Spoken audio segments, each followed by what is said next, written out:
یہ جو قربانی کے جانور ہم ذبح کرتے ہیں نا، بعض لوگ رو رہے ہوتے ہیں، یہ واقعی کیفیات ہوتی ہیں. جانور ایسا پل جاتا ہے انسان کو، ایسی محبت ہو جاتی ہے، پھر انسان کہتا ہے یار اللہ نے کیوں ہمیں حکم دیا ہم کاٹیں. اصل میں یہاں بھی اللہ آپ کو قربانی میں دنیا کا مسافر خانہ ہونا بتا رہا ہے کہ آج نہیں تو کل جدا ہونا ہے.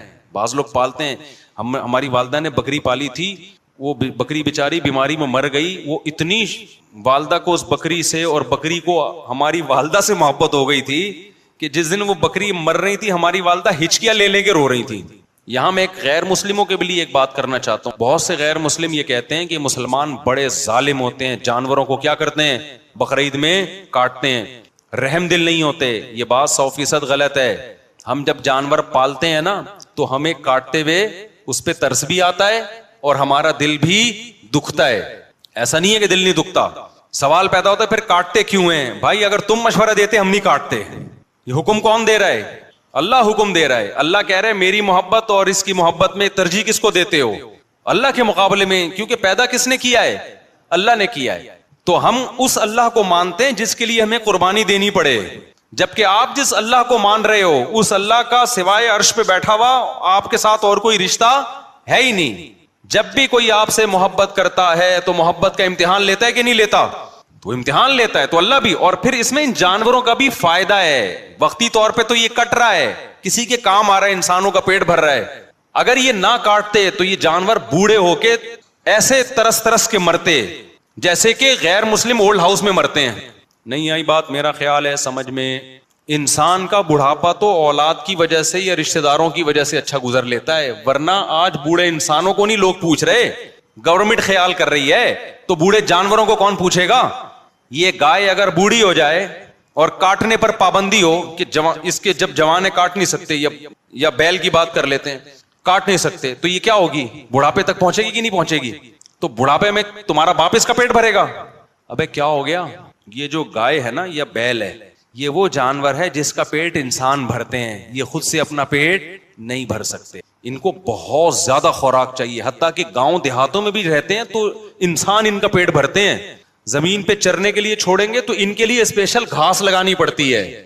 کچھ جانور ایسے ہوتے ہیں نا جنگلوں میں خود ہی پل جاتے ہیں. یہ جو 4 قسم کے جانور ہیں نا، اونٹ، گائے، بھینس، بکری، یہ خود نہیں پلتے. یہ ہزاروں سال پہلے بھی انسان ہی پالتا آیا ہے. ان کا پیٹ کون بھرے گا؟ انسان. ہمیں یاد ہے ایک دفعہ بقرعید میں گائے بھاگ گئی، 3 دن کے بعد ملی تو پیٹ چپک کے اندر ہو چکا تھا. اس کا پیٹ ہی نہیں بھرا، کیونکہ کہاں سے کھاتی اتنا؟ ارے بلی تو گلی محلے میں گھومے گی، وہاں سے ایک ہڈی کھا لی اس نے، ایک کتے نے ادھر سے کچھ کھا لیا، پیٹ بھر گیا اس کا. ان کا ایسا نہیں ہے. ان کو پوری دیگ چاہیے گھاس کی ایک ٹائم پہ. ایک ٹائم بھی نہ ملے تو یہ آدھے ہو جاتے ہیں. تو یہ جانور، 4 جانور، اونٹ، بکری، دمبا. اور اچھی آسان مثال دیتا ہوں، آسٹریلیا میں 2-3 سال پہلے 10,000 اونٹوں کو شوٹ کیا ہے وہاں کی گورنمنٹ نے جنگلوں میں. کیوں؟ یہیں سے عبرت حاصل کرو کہ اسلام نے کیسا بہترین حکم دیا اونٹ کو نہر کرنے کا، کہ یہ تمہیں کاٹنا پڑے گا. کیوں؟ ان کی جو نسل بڑھتی ہے، ان کو کھلاتا ہے انسان. کس کے لیے؟ اپنے فائدے کے لیے. اگر انسان کا فائدہ نہیں ہوگا تو انسان کھلائے گا ان کو؟ نہیں کھلائے گا. آسٹریلیا والوں اونٹ کھا نہیں رہے، اتنے اونٹ جنگلوں میں پل رہے ہیں. جنگلوں کا صفایا شروع کر دیا انہوں نے. پانی اتنا پینا شروع کیا، ان کی نہروں میں پانی کی شارٹیج. انہوں نے بولا بھائی ان کو مارو، نہیں ان کو مارو گے تو باقی جانور کیا ہو جائیں گے؟ وہ مر جائیں گے، پھر گرینری ختم ہو جائے گی. تو انہوں نے 10,000 2-3 دن میں شوٹ کر دیے. اس سے صاف پتہ چلتا ہے کہ اسلام نے جو بقرعید کی قربانی رکھ دی اس سے خود ہی ان کی نسلیں کیا ہو رہی ہیں؟ کنٹرول ہو رہی ہیں. سمجھتے ہو کہ نہیں سمجھتے؟ ہمیں ضرورت نہیں پڑتی کہ ہم جا کے 10,000 اونٹوں کو شوٹ کریں، کیونکہ ہمارے یہاں اونٹ کا گوشت کھایا جاتا ہے. تو اب اگر ان جانوروں کا پیٹ آپ نہیں بھرو گے، یا بھرو گے مگر کاٹو گے نہیں ان کو، تو یہ کیا ہوں گے؟ بوڑھے. اب بڑھاپے میں ان کو ٹینشن سے بچانے کے لیے یا تو کاٹ دو، لیکن بڑھاپے میں کاٹنے کے بعد ان کا گوشت کسی کام کا نہیں ہوگا. اور اگر نہیں کاٹو گے تو پھر تمہیں ان کا پیٹ بھرنا پڑے گا. اب مجھے بتاؤ، جو غیر مسلم اپنے باپ کو گھر میں رکھنے کے لیے تیار نہیں ہے، اس کا پیٹ نہیں بھرے گا، اس کو اولڈ ہاؤس میں جمع کرائے گا، تو ان کو مستقبل میں ان گایوں بھینسوں کے لیے بھی اولڈ ہاؤس بنانے پڑیں گے. نہیں آئی بات سمجھ میں؟ تبھی آپ جاؤ جن ملکوں میں گائے کاٹنے پر پابندی ہے نا، ان میں گایوں کا بڑھاپا دیکھا کرو کیسا ہو رہا ہے. ایسے سسک کے مر رہے ہوتے ہیں جانور. تو اللہ نے ان جانوروں پہ بھی رحم کیا کہ بھائی ہٹے کٹے موٹے تازے ہیں، انہوں نے لائف کو جتنا انجوائے کرنا تھا کر لیا، اب ان کو کیا کر دو؟ ذبح کرو تاکہ خون نکل جائے. ذبح کرنے میں بھی یہ حکمت ہے. اور گوشت کون کھائے گا؟ کیونکہ کائنات بنی انسانوں کے لیے. اس میں ان جانور پہ بھی رحم ہے کہ بڑھاپے سے بچا لیا, اور انسانوں پہ بھی کیا ہے؟ بھلائی ہے. اور ایک اور فائدہ ان جانوروں کا اس سے یہ ہوتا ہے کہ جو کٹیں گے تو پھر انسان ان کو پالے گا بھی نا, یہ پیدا بھی تو ہوں گے پھر. اب دیکھو فارمی مرغی اگر کہے کہ میرے پہ ظلم ہو رہا ہے, انسان مجھے کاٹ کے کھا جاتا ہے, تو ہم کہیں گے تو اگر کاٹ کے کھانے کا رواج نہ ہوتا تو پیدا ہی نہ ہوتی. کون اتنی محنت کرتا پولٹری فارم میں کہ انڈوں سے چوزے نکالتا, پھر چوزوں کو بڑا کرتا, پھر فیڈ کھلاتا, پھر ویکسین لگاتا. یہ سارے کام تو انسان نے اپنے لیے کیے ہیں. تو یہ نہ دیکھ تجھے کاٹ کے کھا رہے ہیں, تو یہ دیکھ اب تک تجھے زندگی ملی ہے وہ کس کے وہ انسانوں کی وجہ سے ملی ہے. تو یہ جو اللہ ثانی کے بچڑے تیار ہوتے ہیں اور یہ بڑے کٹے مٹے تیار ہوتے ہیں کٹنے کے لیے, تو ان کا کٹنا تو غیر مسلم کو نظر آ رہا ہے, یہ نظر نہیں آ رہا کہ یہ کٹنا چھوڑ دیں تو یہ بزنس کیا ہو جائے گا؟ ختم. پھر یہ پیدا بھی نہیں ہوں گے, ان کو پیدائش بھی ختم ہو جائے گی ان کی, یعنی اتنی بڑے پیمانے پر پیدائش بھی نہیں ہوگی ان کی. ایک اہم سوال یہ بھی پوچھا جاتا ہے جی کہ کن جانوروں کی قربانی جائز ہے؟ کیا بھینسے کی قربانی بھی جائز ہے؟ اس کی کیا دلیل ہے؟ طرح یاک ایک چترال میں جنگلی بھینسا, یہ بھینسا کہلاتا ہے, جنگلی کا تو میں نہیں کہہ سکتا, جنگلی بھی ہوتے ہیں وہ گھریلو بھی ہوتے ہیں, تو کیا اس کی قربانی بھی جائز ہے؟ یہ بہت اہم سوال کیا جاتا ہے کہ کون سے عیب ایسے ہیں جن کی وجہ سے قربانی جائز نہیں ہوتی جانور کی. لوگ یہ سوال پوچھتے ہیں ٹوٹے ہوئے سینگ والے جانور کی قربانی کا کیا حکم ہے, یا وہ جانور جس کا سرے سے سینگ ہی نہیں ہے. تو دیکھیں ٹوٹا ہوا سینگ ہو یا سرے سے سینگ ہو ہی نہیں, دونوں جانوروں کی قربانی جائز ہے. ہاں اگر جانور کا سینگ اکھاڑ دیا اور جڑ سے اکھاڑ دیا جس کی وجہ سے اس کے دماغ پہ چوٹ لگی ہے, تو پھر ایسے جانور کی قربانی جائز نہیں ہے. عام طور پر آج کل لوگ جانور کا سینگ جو ہے وہ گھس دیتے ہیں, تو اس جانور کی قربانی جائز ہے. لیکن یہ جو میں نے سنا ہے کہ جو جانور کا سینگ گھستے ہیں یا اس میں کچھ ایسا جلاتے ہیں اس سے جانور کو تکلیف بہت ہوتی ہے, تو غیر ضروری تکلیف جانور کو دینا اس کا بہرحال گناہ ہوگا. لیکن بغیر سینگ والے کی قربانی جائز ہے. ہاں سینگ ٹوٹ گیا لڑائی وڑائی کے دوران اور اکھڑ گیا جس سے دماغ کو زد پہنچی ہو تو پھر جائز نہیں. دوسرا کون سے عیب ہیں؟ اندھے جانور کی قربانی جائز نہیں ہے. اگر ایک آنکھ کی بینائی بالکل گئی ہوئی ہے اس کی قربانی بھی جائز نہیں. لنگڑے جانور کی قربانی, بعض دفعہ آپ جانور خریدتے ہیں جانور لنگڑا ہوتا ہے, تو اگر اتنا لنگڑا ہے کہ وہ پاؤں زمین پہ ٹکا ہی نہیں پا رہا تو اس کی قربانی جائز نہیں. اور اتنا اگر لنگڑا ہے کہ وہ پاؤں کم از کم اس کو چلانے کے قابل بنا رہا ہے, زمین پہ ٹکا لیتا ہے اور چل لیتا ہے کچھ نہ کچھ, تو اس جانور کی قربانی جائز ہے. کان یا دم کٹے ہوئے جانور کی قربانی, اس میں مختلف اقوال ہیں. بعض فقہا نے یہ لکھا ہے کہ 1/3 اگر دم کٹی ہوئی ہے 1/3 کان کٹا ہوا ہے تو قربانی جائز نہیں ہے. ایک قول یہ بھی ہے کہ آدھا. تو ہماری نظر میں راجح بات یہی ہے کہ اگر آدھا کان کٹا ہوا ہے یا آدھی دم کٹی ہوئی ہے تو پھر اس کی قربانی جائز نہیں ہے. آدھی سے کم اگر کٹی ہوئی ہے آدھی دم یا کان تو پھر اس کی قربانی جائز ہے. خراب تھن والے جانور کی قربانی, گائے کے 4 تھن ہیں, اگر 2 تھن خراب ہیں تو اس کی قربانی جائز نہیں ہے. اگر 1 تھن خراب ہے تو جائز ہے. بکری کے 2 تھن ہوتے ہیں, اگر 1 تھن خراب ہے تو قربانی جائز نہیں ہے. خصی جانور کی قربانی بالکل جائز ہے. بعض دفعہ یہ بھی ہوتا ہے کہ سوال پوچھا جاتا ہے کہ جانور کا کے خصیتین میں سے ایک خصیہ ہے تو بھی جائز ہے اس کی قربانی. بعض دفعہ جانور کے خصیتین پیدائشی طور پر نہیں ہوتے تو بھی اس کی قربانی جائز ہے. کتنا کمزور جانور ہو کہ جی اس کی قربانی جائز نہیں ہے.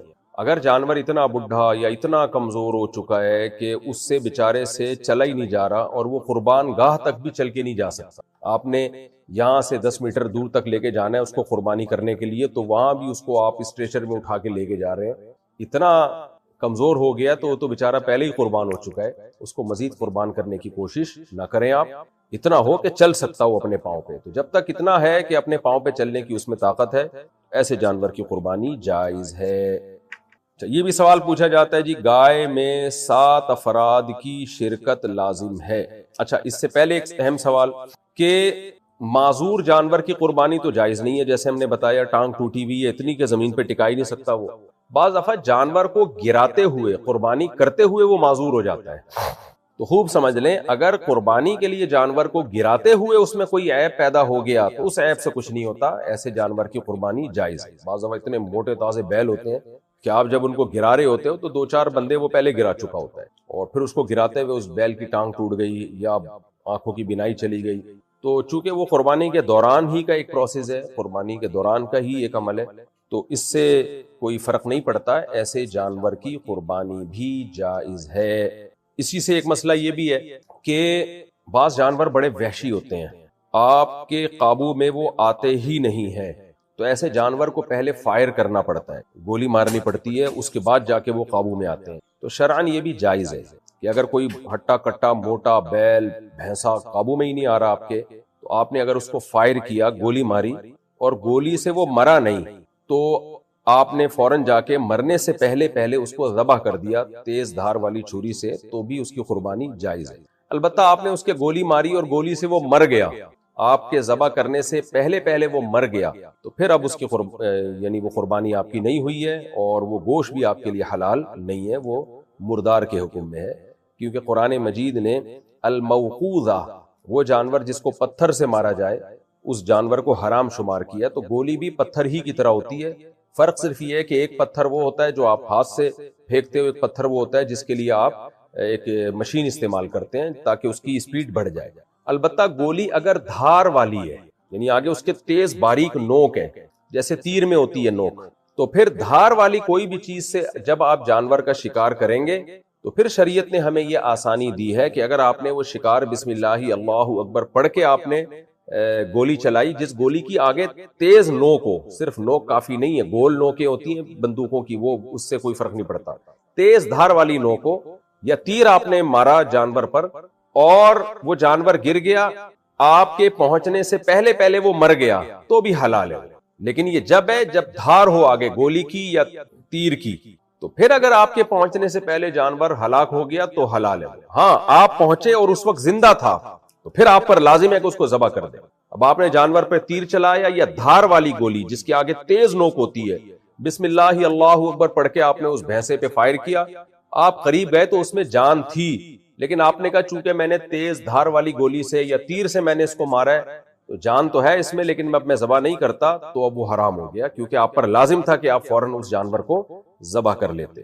تو خلاصہ کیا نکلا کہ عام گولی جو ہوتی ہے کلاشنکوف کی یا پسٹل کی، اس میں دھار نہیں ہوتی، اس سے اگر اپنے جانور کو شکار کیا قابو میں لانے کے لیے تو ذبح کرنا بہرحال ضروری ہے، مرنے سے پہلے پہلے اس کو ذبح کرنا پڑے گا۔ اور اگر دھار والی گولی جس کی آگے تیز باریک نوک ہوتی ہے یا تیر مارا آپ نے، تو اس میں اگر آپ جانور کے قریب پہنچ گئے، آپ نے غفلت نہیں کی، جیسے ہی جانور گرا آپ پہنچے اور موت سے پہلے پہلے ذبح کر دیا تو بہرحال حلال ہے، لیکن آپ کے ذبح کرنے سے پہلے پہلے وہ مر گیا تو بھی حلال ہے۔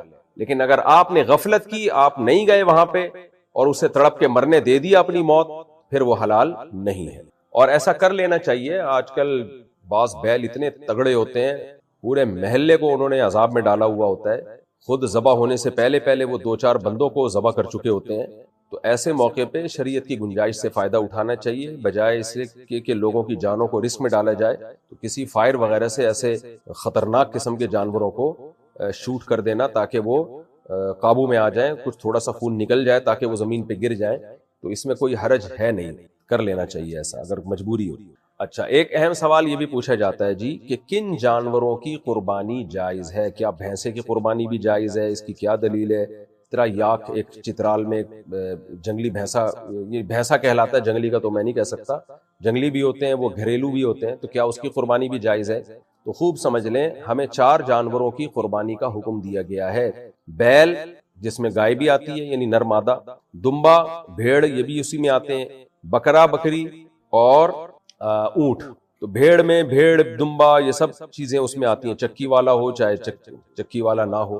بھینس کا حدیث میں تذکرہ نہیں ملتا، اس لیے آج کل بعض علماء نے یہ کہنا شروع کیا کہ بھینس کی قربانی جائز نہیں ہے، لیکن ماضی میں ہمیں اس کے جائز ہونے پر اجماع ملتا ہے۔ اب وہ اجماع یعنی کیوں امت کا اجماع ہوا تھا کہ بھینس کی قربانی جائز ہے؟ اس کی وجہ یہ ہے کہ یہ جو 4 جانور جن کی قربانی کا شریعت نے ہمیں حکم دیا ہے، ان میں قدر مشترک کیا چیز ہے، کامن چیز کیا ہے؟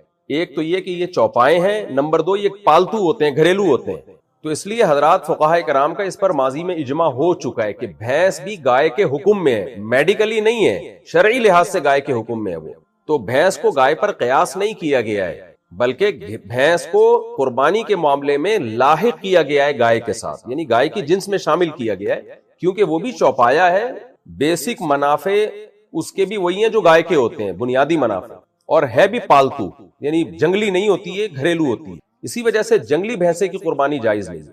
اور اسی سے یاک کا حکم بھی آپ کے سامنے آ گیا، یاک جو ہے اگر پالتو ہے، گھریلو ہے، تو اس کی قربانی جائز ہے. اگر وہ گھریلو پالتو نہیں ہے بلکہ وہ جنگلی ہے، وحشی ہے، تو پھر اس کی قربانی جائز نہیں ہے. تو خلاصہ یہ نکلا کہ بھینس کی قربانی اس کے جائز ہونے پر بھی اجماع رہا ہے. تو بھینسا بھی آپ قربان کر سکتے ہیں، بھینس بھی کر سکتے ہیں، اور یاک بھی کر سکتے ہیں اگر وہ پالتو ہے.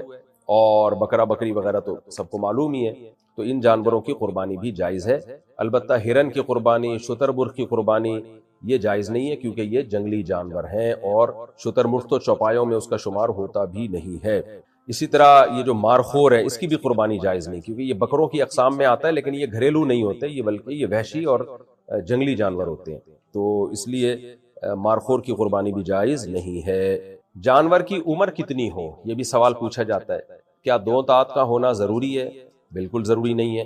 گائے اور بیل میں 2 سال کا ہونا ضروری ہے. یعنی آپ بقرعید کے پہلے دن اگر کوئی گائے یا بیل ذبح کر رہے ہیں تو یہ ضروری ہے کہ وہ پچھلی سے پچھلی بقرعید میں اس وقت سے پہلے پیدا ہو چکا ہو جس وقت آپ قربانی کر رہے ہیں. یعنی اسلامی لحاظ سے 2 سال کا ہونا ضروری ہے، انگریزی لحاظ سے نہیں. یعنی آپ نے پچھلے سے پچھلے سال بقرعید کے پہلے دن دوپہر کے وقت آپ کی گائے نے ایک بچہ دیا، پچھلی سے پچھلے سال والی بقرعید میں دوپہر کے وقت، تو آپ اس بقرعید میں صبح کے وقت اس بچے کو ذبح نہیں کر سکتے، کیونکہ ابھی 2 سال پورے نہیں ہوئے. آپ ظہر کے بعد کر سکتے ہو، کیونکہ ظہر کے بعد بقرعید کے پہلے دن وہ 2 سال کا مکمل ہو جائے گا. اس مثال سے آپ کو سمجھ میں آ گیا ہوگا کہ ہر وہ جانور جو پچھلے سے پچھلی بقرعید سے پہلے پیدا ہو چکا ہو اس کو آپ اس بقرعید میں ذبح کر سکتے ہو، گائے اور بیل میں. اور جو پچھلے سے پچھلی بقرعید کے پہلے دن پیدا ہوا تو پہلے دن وہ ٹائم گزرنے کے بعد یا اگلے دن آپ اس کو ذبح کر سکتے ہو. اور پچھلے سے پچھلے سال بقرعید میں اگر وہ تیسرے دن پیدا ہوا تو پھر پہلے اور دوسرے دن نہیں ذبح کر سکتے، آپ اس کو تیسرے دن ذبح کرو گے اس ٹائم کے بعد جس ٹائم میں وہ پیدا ہوا تھا، تاکہ 2 سال کمپلیٹ ہو جائے. یہی حکم بکری میں اور بکرے میں. اونٹ میں کم سے کم 5 سال کا ہونا ضروری ہے. 5 سال سے پہلے آپ اونٹ کو نہر یا ذبح نہیں کر سکتے. گائے اور بیل میں 2 سال ہو گئے، اور بکرا بکری میں 1 سال ہو گیا. اور دمبے میں اصل حکم تو یہی ہے کہ کم سے کم 1 سال کا ہو. لیکن اگر دمبا یا بھیڑ موتا تازہ خوب بھرا ہوا ہے، 6 مہینے کا بھی اگر ہے، وہ دیکھنے میں وہ سال کا لگ رہا ہو، سال کا لگنے کا مطلب یہ کہ اس 6 مہینے کے دمبے کو اگر آپ سال والے دمبوں میں چھوڑتے ہو تو فرق کرنا بہت مشکل ہو جاتا ہے کہ یہ سال کا ہے یا نہیں ہے. تو ایسے دمبے کی قربانی بھی جائز ہے. لیکن 6 مہینے سے بھی اگر وہ کم کا ہے پھر جائز نہیں اس کی قربانی. یا 6 مہینے کا ہے لیکن وہ دبلا پتلا بہت ہے اور دیکھنے میں لگ نہیں رہا سال کا، تو بھی جائز نہیں. تو یہ تو ہو گیا جی جانور کی عمر. باقی 2 سال جو ہے 2 دانت لوگوں نے ایک اپنے لیے ایک معیار متعین کیا ہوا ہے، کیونکہ ہمیں پتہ نہیں ہوتا کہ جو جانور بیچ رہا ہے وہ سچ کہہ رہا ہے یا جھوٹ کہہ رہا ہے. تو جانور کے دانت جب 2 دانت ہو جاتا ہے نا، جانور دندیا کہتے ہیں میرے خیال ہے اس کو، کہ 2 دانت کا جب جانور ہو گیا تو پھر یقین ہوتا ہے کہ یہ 2 سال سے اوپر کا ہی ہے، کیونکہ 2 سال کے بعد ہی جانور 2 دانت نکالتا ہے. لیکن یہ بہرحال ضروری نہیں ہے. اگر جانور کھیرا ہے 2 سال گائے میں، اور اونٹ میں 5 سال، اور بکرا بکری میں 1 سال وہ مکمل کر چکا ہے، اور جو بیچ رہا ہے آپ کو جانور، آپ کو اس کی دیانتداری پہ یقین ہے یا غالب گمان ہے، وہ کہتا ہے بھائی قسم اٹھا کے کہہ دیتا ہے یار یہ میں اللہ کی قسم اٹھا کے کہتا ہوں کہ یہ 2 سال کا ہو چکا ہے، اور آپ کو اس کی بات پہ یقین آ جاتا ہے تو بھی آپ قربانی کر سکتے ہیں. لیکن اگر آپ کو اس کی بات پہ یقین نہیں آتا تو پھر آپ قربانی نہیں کر سکتے.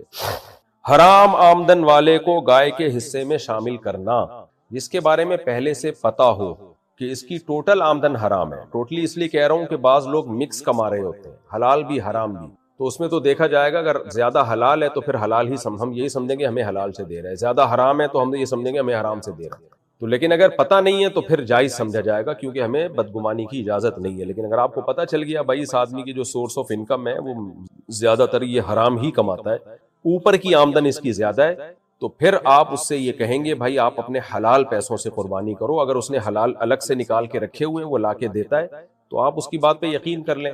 دلوں کے حالات ہم نہیں جانتے، لیکن جب تک وہ ایسی صراحت نہیں کرتا تو پھر آپ کے لیے اسے قربانی میں شریک بنانا جائز نہیں ہے. سودی بینک میں اگر سود سے متعلق کسی ڈپارٹمنٹ میں کوئی جاب کرتا ہے یا انشورنس کمپنی میں جاب کرتا ہے، اسی یعنی براہ راست جس کا انشورنس کمپنی کے معاملات سے تعلق ہو، کیونکہ انشورنس کمپنی میں تو ڈاکٹرز بھی ہوتے ہیں جو انہوں نے ہائر کیے ہوئے ہوتے ہیں، ان کی آمدن حلال ہے. میں بات کر رہا ہوں جو انشورنس کمپنی کا جو ایک ڈھانچہ ہے، اسٹرکچر ہے، جس کے بغیر کمپنی چل نہیں سکتی، ایسے کسی شعبے میں جب کوئی ہوگا تو اس کی آمدن بھی حرام ہے۔ سودی بینک میں کوئی مینیجر ہے یا اسی طرح کوئی سودی معاملات لکھتا پڑھتا ہے، لکھنے پڑھنے کا کام ہے یا اکاؤنٹ کھولنے کا کام ہے لوگوں کو موٹیویٹ کر کے، تو ایسی شخص کی آمدن حرام ہے۔ یا شراب کا بزنس ہے کسی کا، تو حرام آمدن والے کو اگر آپ نے قربانی کے حصے میں شریک کر لیا تو کسی کی بھی قربانی نہیں ہوگی، اور وہ گوشت بھی سب کے لیے حرام ہو جائے گا، گوشت کھانا بھی جائز نہیں ہوگا۔ تو اس لیے اس میں احتیاط کرنا ضروری ہے۔ باقی اگر کسی کو پتہ نہیں ہے تو پھر تفتیش کرنے کی بہت زیادہ اس میں ضرورت نہیں ہے۔ کسی نے اپنے منہ سے کہہ دیا کہ بھئی میں حلال کماتا ہوں، میں یہ ان شعبوں سے میرا تعلق نہیں ہے، یا میں سودی بینک میں جاب تو کرتا ہوں لیکن میں نے قربانی کے لیے الگ پیسے رکھے ہوئے ہیں، تو بس اس کی زبان پر اعتماد کر لینا کافی ہے، زیادہ ڈیپ میں گہرائی میں جانے کی ضرورت نہیں ہے۔ اونٹ کی قربانی میں 7 حصے ہیں یا 10 حصے؟ اونٹ کی قربانی میں 7 حصے ہیں، وہ جو 10 والی حدیث ہے وہ مال غنیمت سے اس کا تعلق ہے۔ شرک کرنے والے کے ساتھ قربانی کرنے والوں کی قربانی کا کیا حکم؟ کسی کا عقیدہ دو ٹوک شرکیہ ہو، بالکل واضح، نبی صلی اللہ علیہ وسلم کو بغیر کسی تعویل کے وہ مشکل کشا حاجت روا مانتا ہو کوئی شخص، آپ صلی اللہ علیہ وسلم کو کلی علم غیب کا قائل مانتا ہو، یعنی اس کا قائل ہو کہ نبی صلی اللہ علیہ وسلم کلی طور پر عالم الغیب تھے، ما کانا وما یکونو کا علم تھا، آپ کو کوئی چیز آپ کے علم سے مخفی نہیں تھی، تو یہ تو کلی علم غیب ہو گیا۔ یا آپ صلی اللہ علیہ وسلم کو اللہ نے اتنے اختیارات دے رکھے ہیں کہ جب چاہیں جہاں سے چاہیں نبی صلی اللہ علیہ وسلم ہماری مدد کر سکتے ہیں، یا فلاں بزرگ ہماری مدد کر سکتے ہیں، یا کوئی ختم نبوت کے عقیدے کا منکر ہے جیسے قادیانی ہے، تو ایسے کفریہ عقیدہ کسی کا واضح طور پر اگر ہوگا تو پھر اس کی قربانی کو، اس کے کا اگر آپ نے حصہ اپنے جانور میں ڈال دیا تو اس کی قربانی بھی، کسی کی بھی قربانی پھر نہیں ہوگی، سب کی قربانی غلط ہو جائے گی، ناجائز ہو جائے گی۔ اور ذبح کرنے والے کے لیے بھی ضروری ہے، خوب سمجھ لیں، قربانی کا جانور ہو یا عام جانور ہو، کسی مشرک نے اگر ذبح کیا جو دو ٹوک اور صاف لفظوں میں نبی کو عالم الغیب مشکل کشا مانتا ہو، جس کی میں نے تفسیر ابھی بیان کی ہے، تو ایسے شخص نے اگر جانور بھی ذبح کر دیا تو بھی وہ جانور حرام ہو جائے گا، تو اس کا گوشت بھی کسی کے لیے حلال نہیں ہے۔ ہاں، بدعتی ہونے سے فرق نہیں پڑتا، یعنی بدعتی اگر کوئی ہے